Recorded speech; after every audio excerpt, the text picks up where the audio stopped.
اعوذ باللہ من الشیطان الرجیم بسم اللہ الرحمن الرحیم وبہ نستعین وهو خیر المعین۔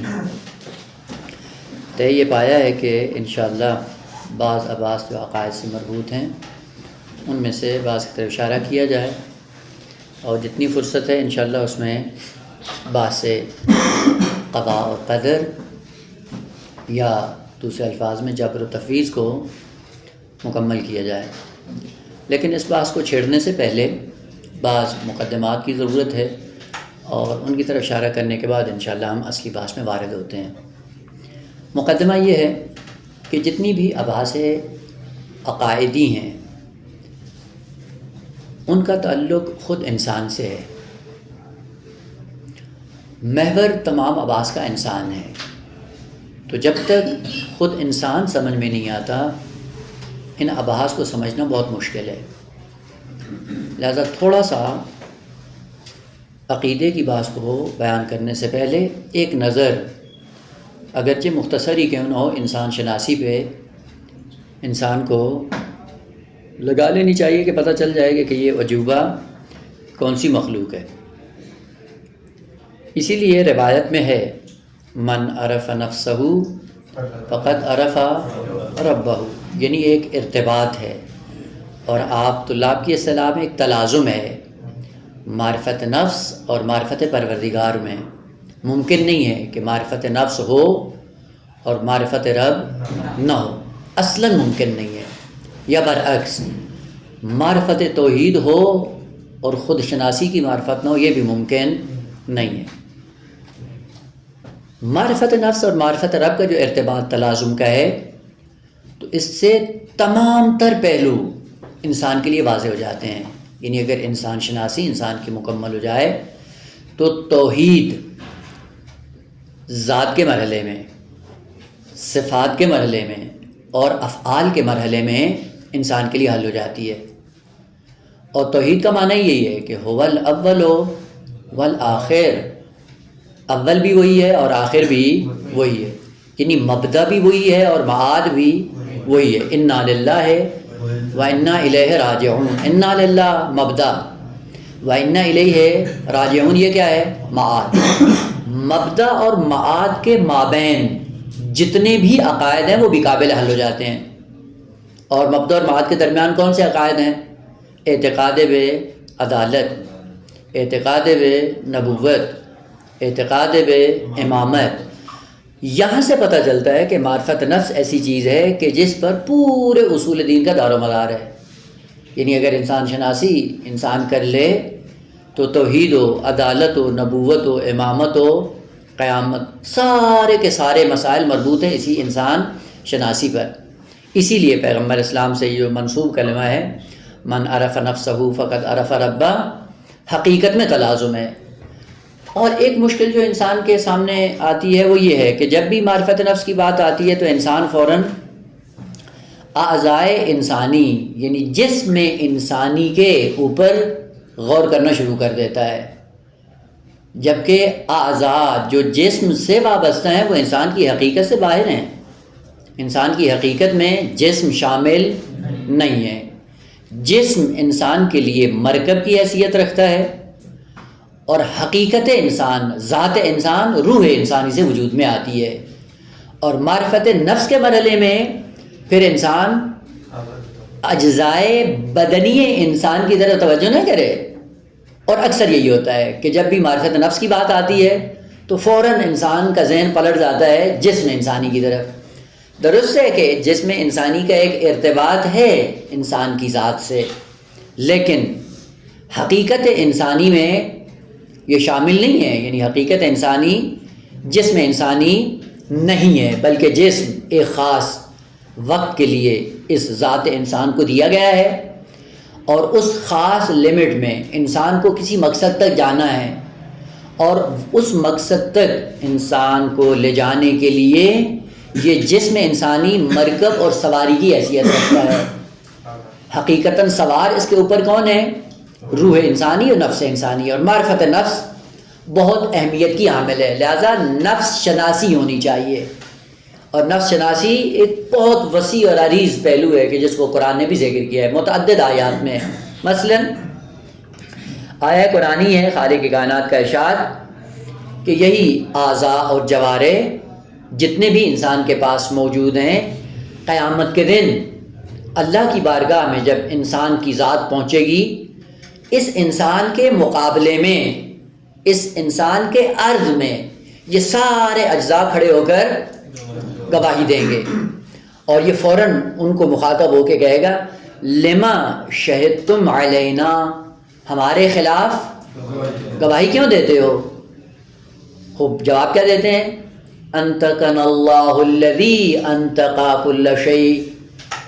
جس خدا نے تمہیں گویائی عطا کی ہے اسی خدا نے ہمیں گویائی دی ہے اور ہمیں بولنے کی صلاحیت دی ہے. یہاں سے پتہ چلتا ہے کہ یہ اعضاء اور جوارح شاہد کے طور پر جب انسان کے مقابلے میں کھڑے ہو کر اللہ کی بارگاہ میں گواہی دیں گے تو یہاں سے پتہ چلتا ہے کہ شاہد الگ ہے مدعی الگ. عقل یہ کہتی ہے کہ مدعی الگ ہوتا ہے شاہد الگ. لہذا آپ جملہ بھی استعمال کرتے ہیں کہ اگر شاہد اور مدعی دونوں متحد ہو جائیں تو آپ مذاق اڑاتے ہیں کہ خود ہی مدعی اور خود ہی شاہد بن گیا. یہ کیسے مسئلہ ہے؟ بس شاہد اور مدعی چونکہ عقلی اعتبار سے الگ الگ دو حقیقتیں ہیں. یہاں سے پتہ چلتا ہے کہ اعضاء اور جوارح انسان کی حقیقت میں شامل نہیں ہیں. یہ اعضاء اور جوارح جسمانی انسان کو جو دیے گئے ہیں یہ ایک خاص وقت کے لیے ہیں اور اس میں بھی مقصد یہ ہے کہ انہی اعضاء اور جوارح کو استعمال کر کے انسان کو اپنی منزل مقصود تک جانا ہے. اس مقصد تک پہنچانے کے لیے چونکہ یہ وسیلہ اور ذریعہ بنتے ہیں اس لیے خالق کائنات نے یہ مرکب انسان کو دیا ہے. بس نفس شناسی اہمیت کی حامل ہے ایک بات. اور قرآن نے جو تعبیریں استعمال کی ہیں اور اس سے پتہ چل جاتا ہے کہ نفس شناسی ایک الگ سے حقیقت ہے. اب کبھی نفس کہتا ہے خالق کائنات اس کو، کبھی روح کہتا ہے، کبھی عقل کہتا ہے، کبھی فؤاد کہتا ہے، کبھی قلب کہتا ہے. یہ سارے حقائق ہیں انسانی ذات کے مختلف پہلو. یعنی روح ایک الگ پہلو ہے اسی انسانی ذات کا، نفس ایک الگ سے پہلو ہے اسی انسان کا، عقل اسی انسان کی حقیقت ہے لیکن الگ ایک خاص خصوصیت کے ساتھ. اسی طرح فؤاد اور قلب بھی ہیں. لہذا فقط ہمیں یہاں پہ معرفت نفس کی طرف اشارہ کرنا ہے، بقیہ چیزیں ابھی شامل نہیں. اب وہ انشاءاللہ اگر لا بلائے کلام میں کہیں تناسب سے ہوا تو عرض کروں گا. بس پہلا مطلب کہ عقائد کو حل کرنے کے لیے نفس شناسی ضروری ہے کیونکہ نفس شناسی پر پورے اصول دین کا دار و مدار ہے. اور آپ دیکھ لیں کہ وہ لوگ جو جڑ سے مسائل کو حل نہیں کرتے شاخوں سے جا کر فروعات کے ساتھ منسلک ہو جاتے ہیں، ان فروعات کی وجہ سے نہ مسئلہ حل ہوتا ہے نہ ان کی مشکل حل ہوتی ہے. اور کیا ہوتا ہے دائماً اضطراب کا شکار ہوتے ہیں اور ہر قدم پہ انسان کے لیے پریشانی کا سامنا ہوتا ہے. وہ کیوں ہے یہ سارا سلسلہ؟ اس لیے کہ مسائل کو بنیاد سے نہیں لیتے ہیں. بنیاد سے حل کریں مسائل کو. وہ بنیاد سے اگر حل کرنا ہے تو اس کا طریقہ یہ ہے کہ جتنی بھی عقائد کی ابحاث ہیں ان ابحاث سے مربوط جو انسان شناسی ہے وہ حتماً ہونی چاہیے.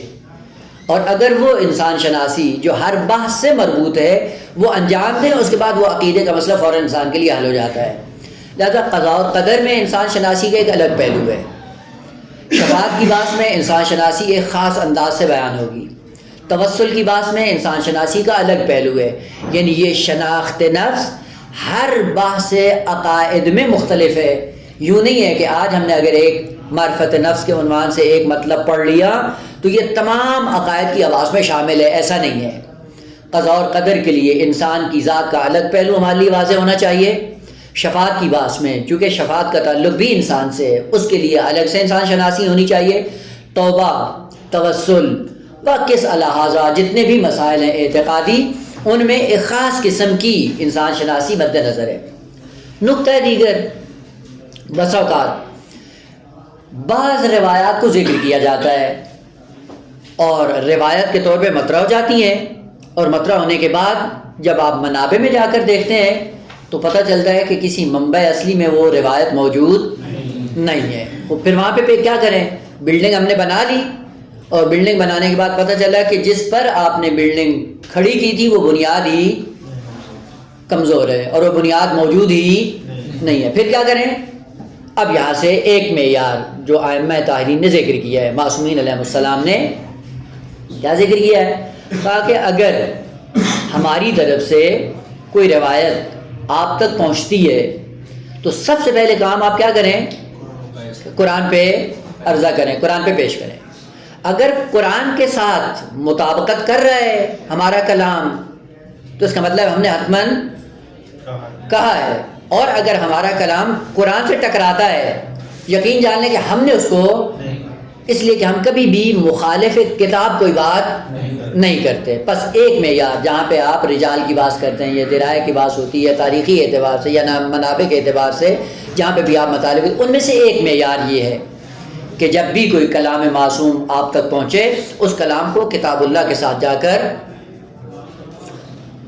کیا کریں؟ ٹیلی کریں، مطابقت دیں۔ اگر وہ مطابقت ہو رہی ہے تو کیا ہوگا؟ یہ کلام معصومین علیہ السلام نے ذکر کی۔ خوب اس سے پتہ چلتا ہے کہ اگر آپ ایک روایت کو قرآن پہ پیش کر رہے ہیں تو آپ کو پہلے مرحلے میں کتاب کی حقیقت کسی حد تک معلوم ہونی چاہیے۔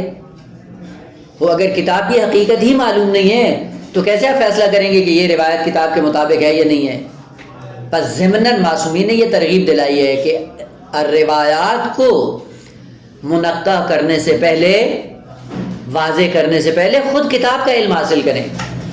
اگر کتاب کا علم حاصل کر لیتے ہیں اس کے بعد یہ ہوتا ہے کہ یہ روایت اس قرآن سے ملتی ہے یا نہیں۔ بس ایک معیار یہ ہے، اگر کوئی روایت قرآنی مضمون کے ساتھ 100% مطابقت رکھتی ہو اس روایت کی سند دیکھنے کی ضرورت نہیں ہے۔ اب انسان کو یقین ہو جاتا ہے کہ یہ روایت قطعاً معصومین علیہ السلام سے صادر ہوئی۔ من جملہ یہی روایت من عرف نفسہ فقد عرف رب، دو طرح سے نقل ہوئی ہے۔ بعضوں نے امیر المومنین علیہ السلام کی طرف منسوب کیا اس فرمان کو، اور بعضوں نے رسول خدا صلی اللہ علیہ وآلہ وسلم کی طرف منسوب کیا ہے۔ لیکن آئے دیکھتے ہیں کہ آیا اس کا مضمون قرآن کے ساتھ ملتا جلتا ہے یا نہیں ملتا ہے۔ ایک بات سے آپ کے ذہن میں ہوگی انشاءاللہ، منطق میں آپ نے پڑھا ہے، کہتے ہیں قضیہ عکس نقیض، عکس کی کئی اقسام ہیں قرآن کی صورت میں جا کے جو ذکر کرتے ہیں، ایک عکس مستوی ہے اور ایک عکس نقیض ہے۔ عکس نقیض کیا ہوتا ہے بیٹا؟ عکس نقیض، چونکہ قضیے میں کیا چیز ہوتی ہے؟ ایک موضوع اور ایک محمول۔ موضوع و محمول سے قضیہ وجود میں آتا ہے، درست ہے؟ اور نقیض کیا ہوتی ہے؟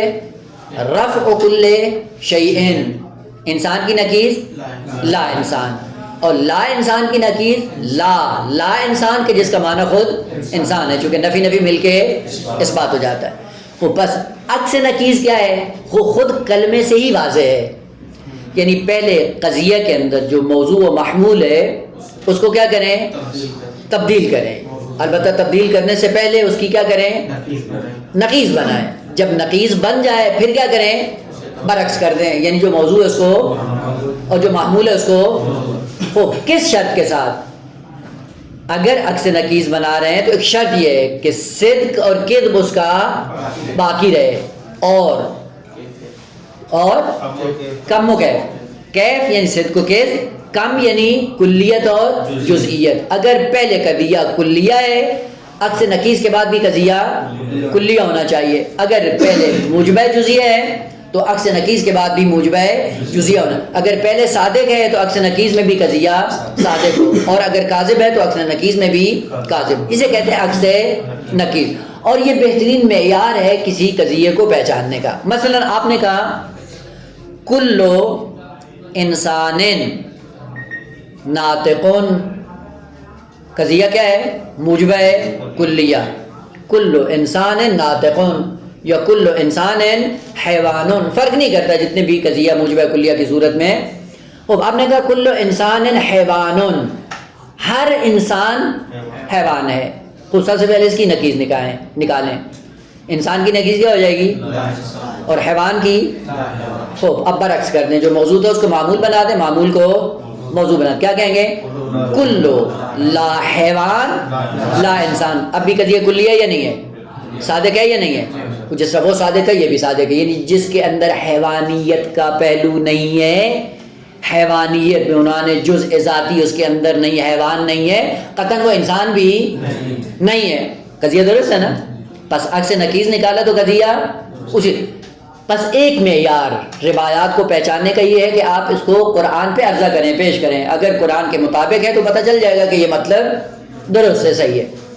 من عرف نفسہ فقد عرف ربہ، یعنی جس نے بھی خود کو پہچانا اس نے رب کو پہچان لیا. اب اس کی پہلے نقیض بنائیں. جس نے خود کو پہچانا، کیا ہوگا؟ جس نے خود کو نہیں پہچانا، اور اس کے بعد اس نے خدا کو بھی نہیں پہچانا. جگہ برعکس کر دیں کہ جو خدا کو نہیں پہچانتا وہ خود کو بھی نہیں پہچانا. من لم یعرف ربہ لم یعرف نفسہ، اور جو خود کو نہیں پہچانتا یا خدا کو نہیں پہچانتا، اس کا معنی کیا ہے؟ یعنی جو خدا کو نہیں پہچانتا کیا مطلب ہے؟ خدا کو بھول چکا ہے. نہ پہچاننا یہی ہے نا، خدا کو بھول گیا، نتیجہ کیا ہوا؟ خود کو بھی بھول گیا. یہ خود کو بھول جانا کیا ہے؟ یہ عبارت اخرى عدم معرفت سے، اور اسی کو بصورت عکس نقیض قرآن نے ذکر کیا ہے. کیا کہا؟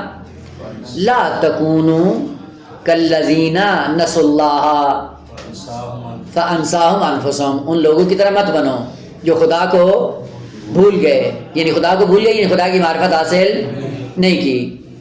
نتیجہ کیا ہوا خدا کی معرفت نہ رکھنے کا؟ کہ خود کو بھی، یعنی اپنی معرفت بھی حاصل نہیں کی. پس لا تکونوا کالذین نسوا اللہ فانساہم انفسہم، یہ عکس نقیض ہے اسی روایت کا جس کو پیغمبر اسلام نے فرمایا من عرف نفسہ فقد عرف ربہ. پس دونوں باتیں درست ہیں. من عرف نفسہ بصورت عکس نقیض ہے لا تکونوا کالذین نسوا اللہ کے لیے. پس دونوں کا مضمون ایک جیسا ہے. آپ یہ کہیں کہ کل انسان ناطق یا کل انسان حیوان، یا یہ کہیں کہ کل لا حیوان لا انسان. ایک عکس نقیض کی صورت میں ہے اور ایک موجبہ کلیہ کی صورت میں. موجبہ کلیہ کی صورت میں من عرف نفسہ فقد عرف ربہ، اور ادھر سے عکس نقیض کی صورت میں آیت قرآنی موجود ہے لا تکونوا کالذین نسوا اللہ فانساہم انفسہم. پس یہاں سے پتہ چلا کہ یہ روایت کاملاً 100% اس آیت کے مضمون کو بیان کر رہی جس کو خالق کائنات نے قرآن میں ذکر کیا ہے. خوب، جب یہ روایت کاملاً قرآن کے ساتھ ملتی جلتی ہے تو یہاں سے پتہ چلتا ہے کہ اس کو سند کے اعتبار سے دیکھنے کی ضرورت نہیں ہے، چونکہ 100% کلام خدا کے ساتھ سازگار ہے. بس ہمیشہ ہر روایت کی سند دیکھنے کی ضرورت نہیں ہوتی. اگر وہ قرآن کے مطابق ہے تو نتیجتاً آپ کو یقین ہو جاتا ہے کہ یہ روایت قطعاً معصوم سے صادر ہوئی ہے. بس معرفت نفس ضروری ہے مقدمتاً تاکہ معرفت پروردگار حاصل ہو. دو دیکھیں بیٹا، 3 علم ہے ذہن میں رہے، اور یہ ان کا رابطہ آپس میں طولی ہے. عقائد، اخلاق اور فقہ، جس کو توضیح المسائل کہتے ہیں آپ. احکام ایک ارتباط طولی ہے علت و معلول کی صورت میں. بہی معنی کہ جو فقہ سے آشنا ہو، یہ فقہ انسان کو اخلاق تک پہنچاتی ہے، اور جو اخلاق پہ پہنچ جاتا ہے وہ عقائد تک پہنچ جاتا ہے کمالات کی صورت میں. برعکس جو عقائد میں مہارت حاصل رکھتا ہے اور عقائد کی دنیا میں، اعتقاد کی دنیا میں اصول دین سے وابستہ ہے، قطعاً اخلاق کی دنیا میں اخلاق حسنہ کا مالک ہے. اور جو اخلاق حسنہ کا مالک ہے ممکن ہی نہیں ہے کہ وہ فقہ پہ عمل نہ کرتا ہو. یعنی ایک گہرا ارتباط ہے 3 علوم کا.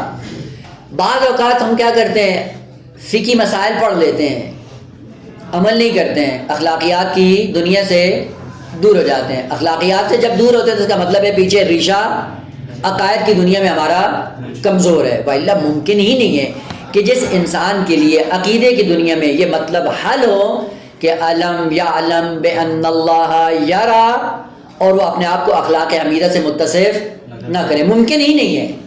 پتہ بھی ہو تنہائی میں بیٹھا ہوں میں، اور تنہائی میں بیٹھنے کے بعد اگر عقیدے کی دنیا میں خدا کی معرفت بالتمام معنی میرے ذہن میں موجود ہے، ممکن ہی نہیں کہ میں تنہائی میں اپنے آپ کو آلودہ کروں. جو انسان آلودہ کرتا ہے وہاں سے پتہ چلتا ہے کہ عقائد کی دنیا میں کمزور ہے. یہ کمزوری انسان کے لیے باعث بنتی ہے کہ پھر کیا کرتا ہے، فاصلہ انسان کے اندر ایجاد ہونا شروع ہو جاتا ہے. اور فاصلہ کہاں پہ آتا ہے کہ اخلاقیات کی دنیا میں پھر صفات حمیدہ سے متصف نہیں ہوتا ہے. خوب جب اخلاق حمیدہ اس کے اندر نہیں ہوتا، نتیجہ یہ ہے کہ فقہ کے اندر کمزوری آئی ہے کہ اعمال کی دنیا میں مشکل ہے. بس ایک گہرا ارتباط ہے بیٹا. جو فقہ پہ عمل کرتا ہے اگلے مرحلے میں اخلاقیات کی دنیا میں بھی اپنے آپ کو مضبوط کرتا ہے، اور جو اخلاقیات میں مضبوط ہوتا ہے قطعاً اس کا ریشہ عقائد کے اندر. اسی لیے جو بد عقیدہ ہو وہ بد اخلاق بھی ہوتا ہے، اور جو بد اخلاق ہو وہ بد عمل بھی ہوتا ہے. یعنی ایک ارتباط ہے جو علوم کے اندر خالق کائنات نے برقرار کیا، اور اس کے علاوہ چارہ بھی نہیں ہے. اور ادھر سے دیکھ لیں کہ جو بد عمل نہیں ہے وہ قطعاً بد اخلاق بھی، اور جو بد اخلاق نہیں ہے وہ بد عقیدہ بھی نہیں ہے. ایک ارتباط ہے گہرا. ایک مطلب حتماً یہ ذہن میں رہے، ابھی چونکہ بات زیادہ لمبی نہ ہو، اصلی مطلب کی طرف آنا ہے، اس لیے یہ مطالب ذہن ایک الگ سے اور مقدمہ ذہن میں رکھ لیں، اور وہ یہ ہے کہ ان تین علوم میں سے فقہ، اخلاق، عقائد، ان تین علوم میں سے انسان کے کمال کو پہچاننے کا ذریعہ کون سے علوم ہیں؟ یعنی کیسے پتہ چلے کہ انسان با کمال ہے؟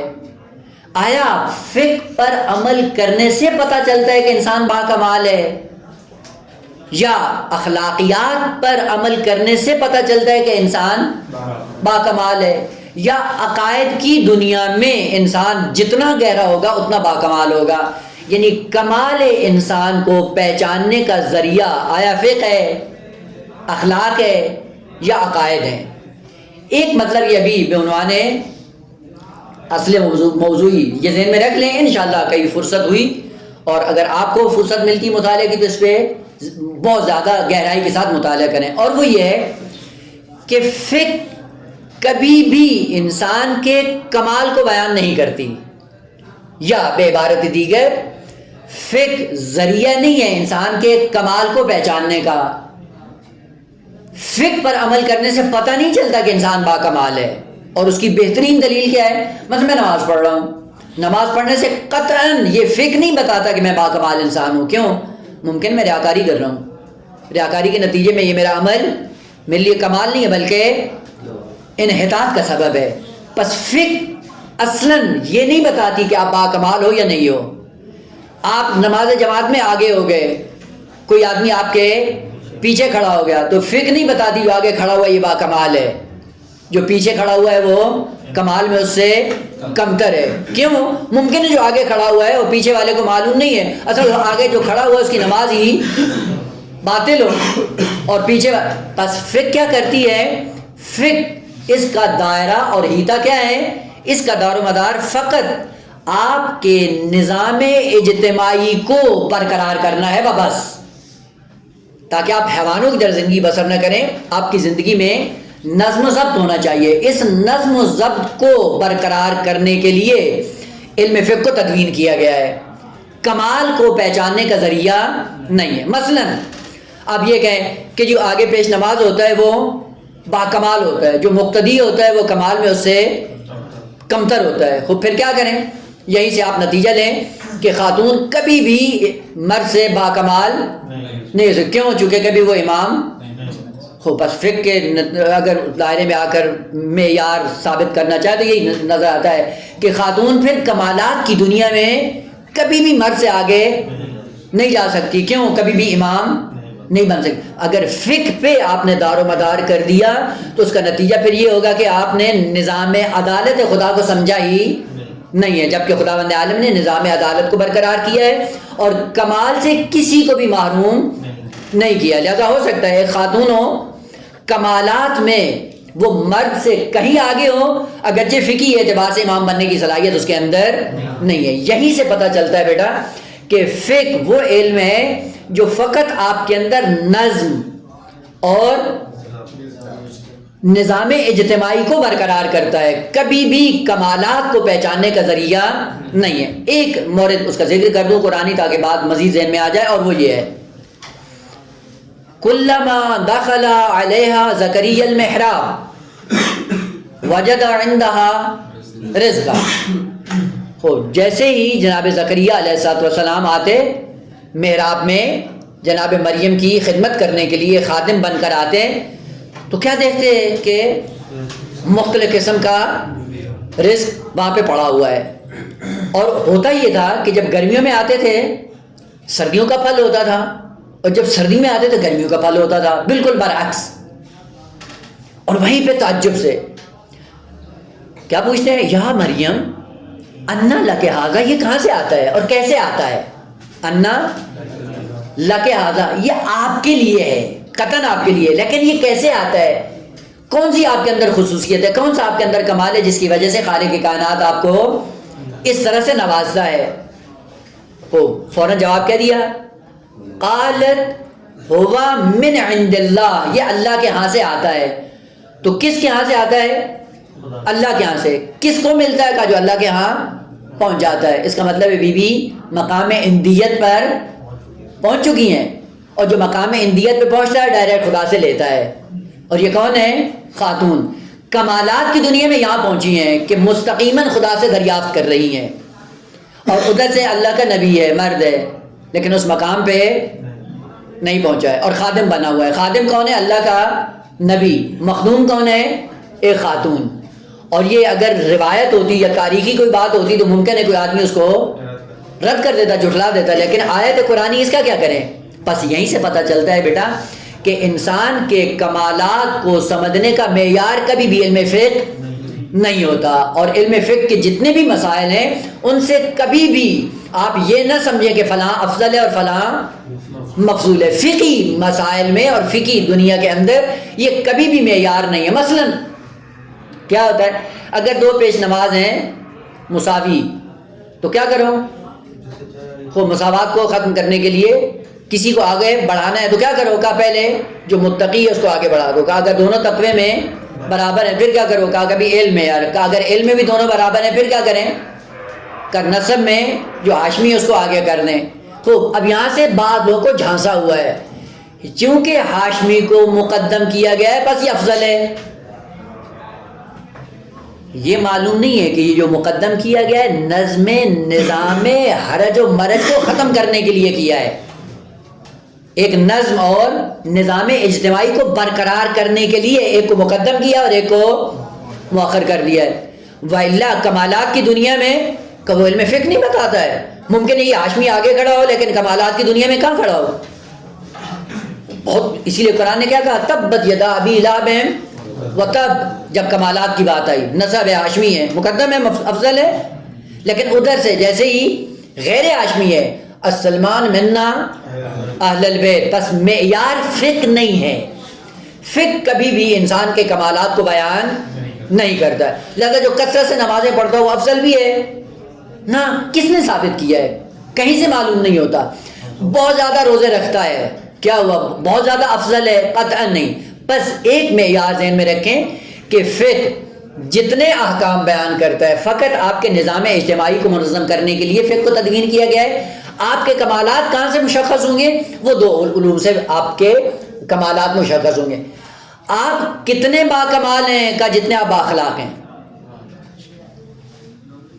آپ کتنے با کمال ہیں کا جتنا عقائد میں آپ منجے ہوئے ہیں۔ بس عقائد اور علم اخلاق یہ دو علوم ہیں جو انسان کے کمالات کو معین کرتے ہیں، اور جو جتنا اخلاق حمیدہ کا مالک ہوگا وہ اتنا ہی با کمال ہوگا۔ بس کمالات کو پہچاننے کا ذریعہ الگ ہے اور فقہی احکام پر عمل کرنا یہ الگ ہے۔ مثلا آپ نے نماز پڑھی، نماز پڑھنے کے بعد وضو آپ نے صحیح کیا، نماز آپ نے قرات اور تجوید کے سائے میں آپ نے صحیح پڑھی، اور پڑھنے کے بعد آپ نے نماز ختم کر دی۔ علم فقہ کیا بتاتا ہے؟ آپ کی نماز صحیح ہے، تکلیف آپ کی ساکت ہوگی، لیکن اس نماز پہ، نماز کے سائے میں آپ کو کمال ملا یا نہیں ملا؟ کب علم فقہ نہیں بتاتا ہے، وہ کون بتائے گا؟ کب وہ علم اخلاق بتائے گا، اور وہ علم کلام یا علم عقائد بتائے گا کہ آیا یہی نماز میرے لیے معراج کا سبب بنی یا نہیں، یہی نماز میرے لیے قرب الہی کا سبب بنی یا نہیں، یہی نماز میرے لیے بہشت لے کر آئی یا نہیں لے کے آئی؟ کہ یہ علم فقہ کا دائرہ نہیں ہے۔ علم فقہ فقط آپ کو یہ بتاتا ہے کہ آپ کے اوپر ایک ذمہ داری تھی، اس ذمہ داری کو انجام دینے کے لیے آپ کو یہ کام کرنا ہے، آپ نے کر دیا۔ فقہ یہ بتاتا ہے آپ کی ذمہ داری ختم ہوگی۔ اب یہ قبول ہوئی یا نہیں؟ کہا یہ میرا ہیتا نہیں ہے، یہ میرے لیے کمال کا باعث بنی یا نہیں؟ فقہ کہتا ہے میرا ہیتا نہیں ہے، میں نہیں بتا سکتا ہوں کیونکہ میرے ہیتے سے باہر ہے۔ بس آپ بھی معرفت کی دنیا میں حتماً اس چیز کو ذہن میں رکھیں کہ علم فقہ کبھی بھی کسی انسان کے کمال کو بیان نہیں کرتا ہے. اور آپ بھی فقہی احکام سے کبھی اس جھانسے کا شکار نہ ہوں کہ ہم افضل ہو گئے. نہ، چندے کے صلاحات پڑھ لیں اور چندے کے صلاحات پڑھنے کے بعد کیا کہا فقہ نے کہا کہ عالم آگے کھڑا ہو، جاہل پیچھے کھڑا ہو، بس میں آپ سے افضل ہوں. نہ، فقہ یہ نہیں بتاتی ہے. کہا آپ کو نظام ایک دیا ہے نظام کو چلانے کے لیے، بعضوں سے کہا کہ تم اس نظام کو چلانے کے لیے آگے ہو جاؤ، اور بعضوں سے کہا کہ تم ان کے مقتدی پر ان کے پیچھے چلو. بس علم فقہ کبھی بھی کمالات کو واضح نہیں کرتا اور کبھی فقہ کمالات کا ذریعہ بھی نہیں بنتا ہے. البتہ ضمن دوسرا جملہ یہاں پہ عرض کر دوں، اور وہ یہ ہے کہ علم، ایک بات عموماً ممکن ہے ذہن میں ہو، علم کمال ہے یا نہیں ہے؟ علم کمال ہے یا نہیں ہے؟ کوئی یہ سنا ہوا ہے؟ ابھی تک یہ سنا ہوا ہے کہ علم کمال ہے. آیا علم انسان کے لیے بھی کمال ہے یا نہیں؟ سوچنے کی بات ہے. علم اپنی ذات میں کمال ہے، چونکہ برتری ہے جہالت کے اوپر، اس کو اپنی ذات میں بھلے کمال ہے، لیکن آیا انسان کے لیے بھی علم کمال کا باعث ہے یا نہیں ہے؟ یہاں سے نہیں ہے کہ علم انسان کے لیے کمال کا باعث نہیں ہے، یعنی کمال نہیں ہے علم انسان کے لیے. کیا ہے؟ علم انسان کے لیے چراغ کی حیثیت رکھتا ہے، روشنائی کی حیثیت رکھتا ہے، نور کی حیثیت رکھتا ہے. پس علم آپ کو کمال کی طرف رہنمائی کرتا ہے. علم کے سائے میں آپ کمال کو حاصل کر لیں. پس علم کیا ہے؟ چراغ. یہ چراغ کیا ہے؟ ممکن ہے کسی چور کے ہاتھ میں ہو، ممکن ہے متقی انسان کے ہاتھ میں ہو، فرق نہیں کرتا ہے، کیونکہ اس کا کام کیا ہے؟ راستہ دکھانا. اب سیدھا چلو گے تو متقی بن جاؤ گے، اگر ٹیڑھے چلو گے تو فاسق و فاجر بن جاؤ گے. اور یہ راستہ نظر کس سے آتا ہے؟ علم سے آتا ہے. بس علم چراغ ہے بیٹا، اور چراغ کا کام کیا ہوتا ہے؟ روشنی دینا، راستہ دکھانا. چراغ چور کے ہاتھ میں ہو تو وہ کیا دکھاتا ہے کہ فلاں گھر میں یہ چیز پڑی ہے، وہ عقل کہتی تمہاری نہیں ہے، اٹھاؤ نہیں. وہ علم نے بتا دیا، اس روشنی نے بتا دیا کہ یہ چیز پڑی. اگر میں نے اٹھا لی اسی علم کا سہارا لے کر تو میں کیا ہوں؟ چور. اور اگر میں نہیں اٹھاتا ہوں اس علم کی روشنی میں اور عقل کے تابع ہو کر عمل کرتا ہوں، عقل یہ کہتی ہے کہ یہ آپ کا نہیں ہے، آپ اس کو نہ اٹھاؤ. بس اس کا مطلب ہے علم انسان کے لیے کمال نہیں ہے، بلکہ کمال تک جانے کا راستہ، ذریعہ اور واسطہ بنتا ہے. پس علم ہمیشہ چراغ کی حیثیت رکھتا ہے. یہی وجہ ہے کہ علم ابلیس کے پاس بھی ہے اور وہی علم اس کے انحطاط کا سبب بنتا جا رہا ہے دن بدن. اگر علم کمال ہوتا تو شیطان کو سب سے زیادہ باکمال ہونا چاہیے. یہیں سے پتہ چلتا ہے کہ علم کمال نہیں ہے بلکہ کمال کی نشاندہی کرتا ہے. اگر علم کے سائے میں آپ نے کمال کو لے لیا، یہ علم ارزش مند ہے، یہ چراغ ارزش مند ہے. لیکن اگر اس علم کے سائے میں ڈاکہ ڈالنا شروع کر دیا، فخر و مباحث کرنا شروع کر دیا، تکبر سے کام لینا شروع کر دیا، تو کیا ہے؟ یہی علم انسان کے لیے کیا ہے؟ راہزن بن جاتا ہے، ڈاکو بن جاتا ہے، چور بن جاتا ہے، اور انسان انحطاط کا شکار ہو جاتا ہے. واضح بیٹا؟ اور یہ بات وہ نہیں ہے کہ میں کہہ رہا ہوں یا کوئی اور عالم کہہ رہا ہے. نا، آپ جا کر دیکھیں معصومین کی دنیا میں. نیت البلاغہ امیر المومنین علیہ السلام کیا فرماتے ہیں؟ رب عالم قد قتلہ جہلہ. کتنے ایسے علماء ہیں کہ جو جہالت کے سائے میں نابود ہو گئے. والعلم معہ، علم ساتھ میں تھا لیکن لا ینفعہ، اس علم میں اس کو فائدہ. بس ممکن ہے علم کے ہوتے ہوئے انسان نابود ہو جائے، ممکن ہے علم کے ہوتے ہوئے انسان خسران کا شکار ہو جائے، ممکن ہے علم کے ہوتے ہوئے انسان ضلالت و گمراہی اور تباہی کا شکار ہو جائے. یہی سے پتہ چلتا ہے کہ علم پھر کمال نہیں ہے، کمال تک جانے کا ذریعہ ہے. وہ کیسے جاؤ گے؟ کہا جب علم کے سائے میں عمل کرو گے اور وہ عمل آپ کے کمال کو بیان کرے گا. اگر علم کے سائے میں عمل کرتے ہیں، وہ عمل جو مطلوب الہی ہے، جو خدا کو پسند ہے، اگر وہ عمل انجام دیا، یہ علم آپ کے لیے کیا کرتا ہے؟ مزید عزت آفرین بن جاتا ہے. لیکن اگر اس علم کے سائے میں ہم نے عمل نہیں کیا تو یہی علم کیا ہے؟ ہماری ذلت اور رسوائی کا سبب بن جائے گا. لہذا قیامت کے دن ہے وہ علماء جو علم کی دنیا میں اصطلاحات سے آگاہ تھے اور معاشرے میں جا کر اسی علم کو معاشرے کے اندر بیان کرتے تھے، اور لوگ ان کی باتیں سن کر اس علم کے سائے میں صراط مستقیم کو دیکھ کر انہوں نے چلنا شروع کر دیا. انہوں نے چراغ بنایا صراط مستقیم کے لیے اور اس پہ چلنا شروع ہو گئے. اور یہ عالم جس نے جا کر ان کو علم دیا تھا اس نے عمل نہیں کیا. قیامت کے دن ہوگا کیا؟ کہ پولیس صراط اس عالم کی گردن کو وہاں پہ رکھ دیا جائے گا کہ یہ بنے پولیس صراط، اور وہ لوگ جو ان کی باتوں کو سن کر دین پر عمل پیرا ہوئے تھے ان سے کہا جائے گا کہ پولیس صراط تمہارے لیے وسیع ہو گئی ہے، ان کی گردن پہ پاؤں رکھو اور بیچ میں چلے جاؤ. بس اگر علم ذاتاً کمال ہو تو ہر جگہ کمال ہونا چاہیے. چونکہ ہر جگہ یہ کمال کا باعث نہیں ہے. کتنے ایسے مقامات ہیں جہاں پہ علم ہے لیکن کمال کا ذریعہ نہیں ہے بلکہ انحطاط کا سبب بن چکا ہے. کتنے ایسے علماء بد عمل، علم ہے لیکن عمل نہیں ہے، نتیجہ کیا ہوا ہے؟ علم کے ہوتے ہوئے ذلیل و خوار ہو گئے ہیں، علم کے ہوتے ہوئے نیست و نابود ہو گئے، علم کے ہوتے ہوئے گمراہ ہو گئے. اور کتنے ایسے لوگ ہیں کہ جو آتے ہیں شروع میں دیندار ہوتے ہیں لیکن چند ایک اصلاحات پڑھتے ہیں تو دین سے ہی خارج ہو جاتے ہیں اور دین کو ہی خیر بات کہہ جاتے ہیں. بس یہاں سے پتہ چلتا ہے کہ علم معیار نہیں ہے. علم کون سا معیار ہے؟ وہ علم جو عمل کے سائے میں آپ کے وجود کا حصہ بنے، وہ علم آپ کے لیے کمال کا ذریعہ ہے، سبب ہے. وَإِلَّا فقط اصطلاحات کو جان لینا اور یہ عالم بن جانا اور اس علم پہ اترانا اور یہ کہنا کہ میں با کمال بن گیا نا، اصل مابعدہ یہ معیار نہیں ہے. اس چھوٹے سے مقدمے کے بعد اب آئیں معرفت شناسی میں قضاء اور قدر کی بات سے پہلے کیا کرنا ہے کہ سب سے پہلا مطلب یہ ہے کہ آیا توحید اور خدا ہماری ذات میں کہیں پہ نظر آتی ہے یا نہیں آتی؟ یعنی خدا ہماری زندگیوں میں نظر آتا ہے یا نہیں آتا؟ اور قضاء اور قدر کا تعلق انسان سے ہے اور قضاء اور قدر کا ارتباط انسان کے ساتھ ہے. تو یہ قضاء اور قدر یا جبر و تفویض یا قسمت و تقدیر، یہی جو نعرے لگاتے ہیں کیا کہتے ہیں؟ یہ کام کر لیجیے جو یہ تو ہونا تھا، یہ قسمت میں تھا. ہوتا ہے کبھی کبھی مہمان آ جاتا ہے، مہمان آنے کے بعد کوئی کھانا بچ جاتا ہے، کھانا بچتا ہے تو دیکھتے ہیں کیا ہوا کیا کریں، کوئی اچانک پہنچ جاتا ہے، جی اس کے قسمت میں لکھا تھا آ گیا. اور آپ دیکھیں روزمرہ یہ مسائل آپ استعمال کرتے ہیں. تو سب سے پہلا نقطہ کہ آیا خدا ہماری زندگیوں میں ہے یا نہیں ہے. اب خدا کے اوصاف ہیں بہت زیادہ، اوصاف فعلی، اوصاف ذاتی بھی بہت زیادہ ہیں، اوصاف فعلی بھی بہت زیادہ. ایک جملہ ہے آپ پڑھتے ہیں نا، لا الہ الا اللہ وحدہ وحدہ وحدہ، پڑھتے ہیں نا دعائے وحدت جو پڑھتے ہیں اس میں ہے نا.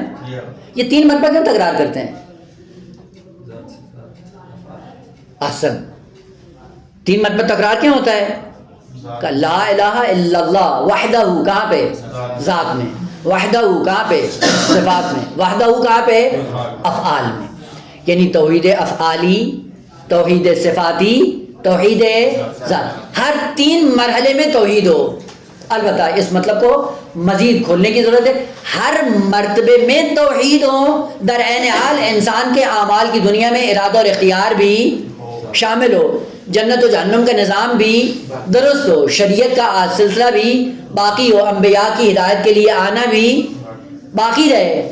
اور یہ کیسے سازگار ہو؟ انشاءاللہ اس کو جمع کرنے کی ضرورت ہے. بس قضاء اور قدر میں وارد ہونے سے پہلے اپنا رابطہ توحیدی سمجھ لیں کہ ہمارا خدا کے ساتھ کیسا ارتباط ہے. اور قضاء اور قدر کے ساتھ جس توحید کو جاننے کی ضرورت ہے اس کا نام ہے توحید مالکیت، توحید افعالی. توحید افعالی یعنی توحید در مالکیت. اگر یہ معرفت انسان کی ذات میں آ جائے یہ پہلا قدم ہے باعث قضاء اور قدر میں. یعنی قضاء اور قدر اس کو سمجھ میں آتی ہے جو خدا کو بعنوان مالک اپنی زندگی میں دیکھتا ہے کہ میرا کوئی مالک ہے، میں جانور نہیں ہوں، میں بے لگام نہیں ہوں، میری زمام کسی کے ہاتھ میں ہے، میں عبد ہوں کسی کا اور میں مملوک ہوں کسی ذات کا.